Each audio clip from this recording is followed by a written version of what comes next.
Good morning children. आपका अब ये नीलकंठ पाठ समाप्त हो गया है और उसके शब्दार्थ आज मैंने भेजे हैं आप लोगों को।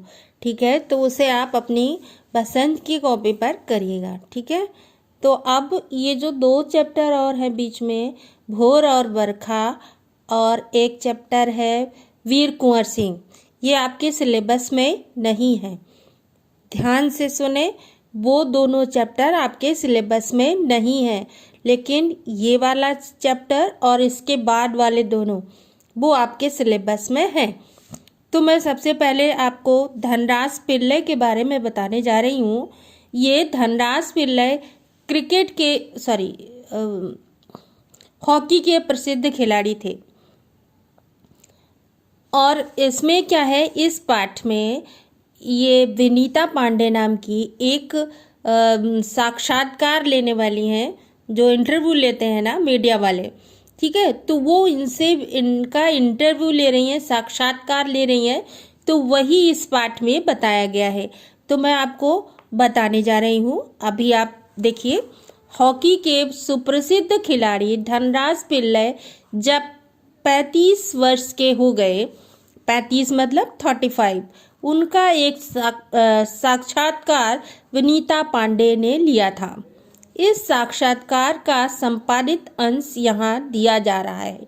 इसी साक्षात्कार के इसी इंटरव्यू के बारे में इस पाठ में दिया गया है कि उन्होंने कैसे लिया था। और ये हैं धनराज पिल्लई। ओके, तो मैं अब स्टार्ट करती हूँ। विनीता। खिड़की पुणे की तंग गलियों से लेकर मुंबई के हीरानंदानी पवई कॉम्प्लेक्स तक आपका सफ़र बहुत लंबा और कष्टसाध्य रहा है। उस सफ़र के बारे में कुछ बताएं। विनीता पांडे इनसे पूछ रही हैं कि आप तो खिड़की की एक जगह है वहाँ की पुणे की तंग गलियों में, यानी बहुत सकरी सी गलियों में आप रहा करते थे मुंबई के, और वहाँ से लेकर के मुंबई के हीरानंदानी पवई कॉम्प्लेक्स तक आपका सफ़र बहुत लंबा और कष्टसाध्य रहा है। यानी आप बहुत गरीबी में जीते थे और गरीबी के बाद आप एक अमीरी का जीवन व्यतीत करने लगे, तो उसमें गरीबी से अमीरी तक पहुंचने में आपको बहुत कष्ट का अनुभव करना पड़ा है। तो कृपा करके उस सफ़र के बारे में आप हमें कुछ बताएं। तो धनराज पिल्लई आंसर दे रहे हैं, बहुत बचपन मुश्किलों से भरा था।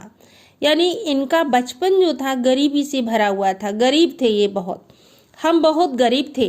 मेरे दोनों बड़े भाई हॉकी खेलते थे, उन्हीं के चलते मुझे भी उसका शौक हुआ। शौक मतलब इंटरेस्ट। ठीक है, जैसे आप अपने बड़े भाइयों को, अपने बड़े दोस्तों को जब कोई खेल खेलते देखते हैं, वैसे आजकल के बच्चों का शौक है क्रिकेट खेलना। ठीक है, सब धोनी बनना चाहते हैं लेकिन चलिए, अभी हम आपको धनराज पिल्लई के बारे में बता रहे हैं। तो ये जो है, इनके बड़े भाई जो थे दोनों हॉकी खेलते थे, तो इनको भी उसका शौक लगा। पर हॉकी स्टिक खरीदने तक की हैसियत नहीं थी मेरी।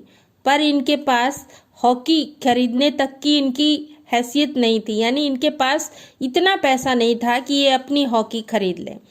इसलिए अपने साथियों की स्टिक उधार मांगकर काम चलाता था।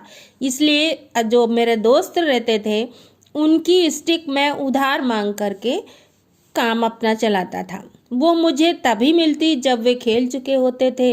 स्वाभाविक है बच्चों, जब किसी के पास कोई चीज़ होगी तो वो पहले खुद खेलेगा ना। तो जब वो लोग खेल चुके होते थे तब इन्हें मिलती थी, तब तक ये देखते रहते थे।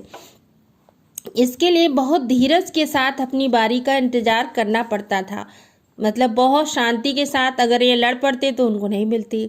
चुपचाप इंतजार करते और जब सारे दोस्त खेल चुके होते तो इन्हें वो स्टिक मिल जाती। मुझे अपनी पहली स्टिक तब मिली जब मेरे बड़े भाई को भारतीय कैंप के लिए चुन लिया गया। और धनराज पिल्लई को जब पहली स्टिक कब मिली, जब इनके बड़े भाई को कैंप के लिए चुन लिया गया। क्योंकि बच्चों कैंप में फिर गवर्नमेंट की जिम्मेदारी होती है, क्योंकि सरकारी उसमें खेलते हैं तो गवर्नमेंट उसका खर्चा उठाती है। तो उन्हें नई स्टिक मिल गई, तो जो उनकी पुरानी स्टिक थी वो इन्होंने ले ली। उसने मुझे अपनी पुरानी स्टिक दे दी। वो नई तो नहीं थी क्योंकि वो खेल चुके थे, लेकिन मेरे लिए बहुत कीमती थी क्योंकि वो मेरी अपनी थी।